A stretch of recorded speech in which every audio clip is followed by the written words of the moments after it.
शिव का सच्चा भक्त कौन? एक शिव भक्त की कहानी। एक नगर में भगवान शिव का एक भव्य मंदिर था, जहां हर वर्ष दूर दूर से भक्तजन शिवजी के दर्शन के लिए आते रहते थे। श्रावण का महीना था। दूर दूर से कांवड़िए कांवड़ लेकर भगवान शिव को जलाभिषेक करने आए हुए थे। मंदिर का परिसर भक्तों की भीड़ से भरा हुआ था। तभी अचानक आकाश में बिजलियां हुई और सोने का एक थाल उतरा। उसी के साथ एक भविष्यवाणी हुई कि जो कोई भगवान शंकर का सच्चा भक्त और प्रेमी होगा, उसी को ये थाल मिलेगा।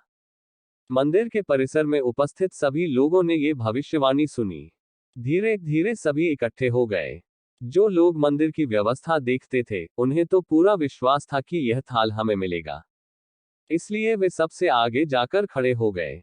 सबसे पहले एक पंडित जी आए और बोले, देखिए, मैं प्रतिदिन महादेव का अभिषेक करता हूं, अतः मैं ही भोलेनाथ का सबसे निकटवर्ती प्रेमी और भक्त हूं।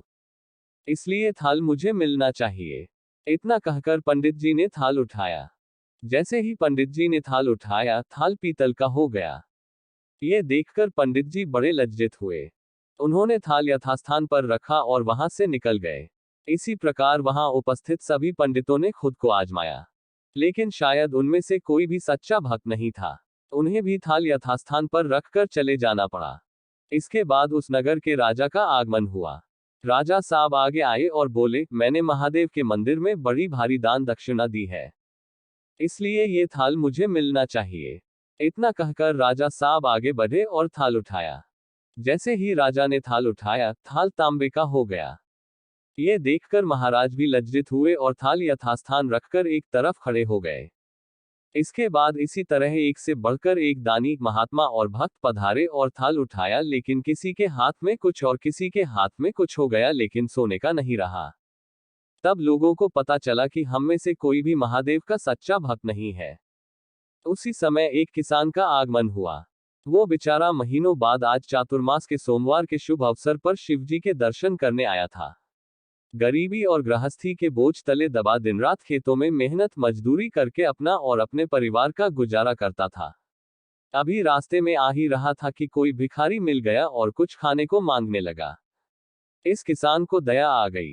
अपने खाने के लिए जो खाना लाया था वो उसने उस भिखारी को दे दिया। थाल के बारे में इसने भी सुना था, लेकिन इसने उस ओर कोई ध्यान ही नहीं दिया। सीधा मंदिर में गया और महादेव का पूजन करके बाहर आ गया। परिक्रमा करके जाने को हुआ, तभी पीछे से एक व्यक्ति बोला, भाई, तुम भी थाल को उठाकर देख लो। हो सकता है तुम ही वह सच्चे भक्त हो जिसके लिए ये थाल आया है। किसान को लगा वह व्यक्ति उसका मजाक बना रहा है। किसान ने हंसते हुए कहा, भाई, मैं तो कभी कोई पूजा पाठ भी नहीं करता, महीनों ने एक आध बार मंदिर आ पाता हूं, मैं किस बात का सच्चा भक्त। वह अजनबी बोला, भाई, हम तो देख चुके हैं, हमारी भक्ति तो दो कौड़ी की भी नहीं है। अब तुम भी अपना हाथ लगाकर देख लो। सोने का थाल मिले न मिले, किंतु पता चल जाएगा कि तुम्हारी भक्ति में कितनी सच्चाई है। लोगों के बहुत आग्रह करने पर आखिर उस भोल भाले किसान ने जाकर थाल उठा ही लिया। जैसे ही उसने थाल उठाया, लोगों के आश्चर्य का ठिकाना नहीं रहा।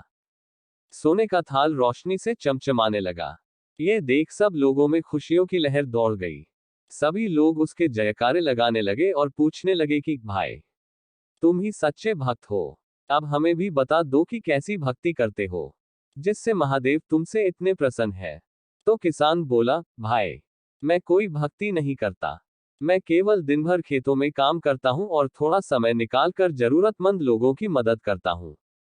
इसके अलावा मैं कोई विशेष कार्य नहीं करता। लोग पूछने लगे, तुम लोगों की मदद क्यों करते हो? हंसते हुए किसान बोला, सुकून। दूसरों के चेहरे पर मुस्कान देखकर मुझे जो आनंद और खुशी होती है, उसे मैं शब्दों में बयां नहीं कर सकता।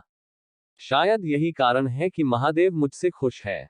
इसलिए दोस्तों, हमेशा याद रखें, सत्कर्म का आरंभ भी आनंद से होता है और अंत भी आनंददायक होता है। दुष्कर्म का आरंभ भी डैक से होता है और अंत भी दुखदायक होता है। आप सैकड़ों मील की यात्रा करके भी दूसरों का दिल दुखाते हैं, तो आपकी वह तपस्या, साधना और महादेव का दर्शन धूल के बराबर है।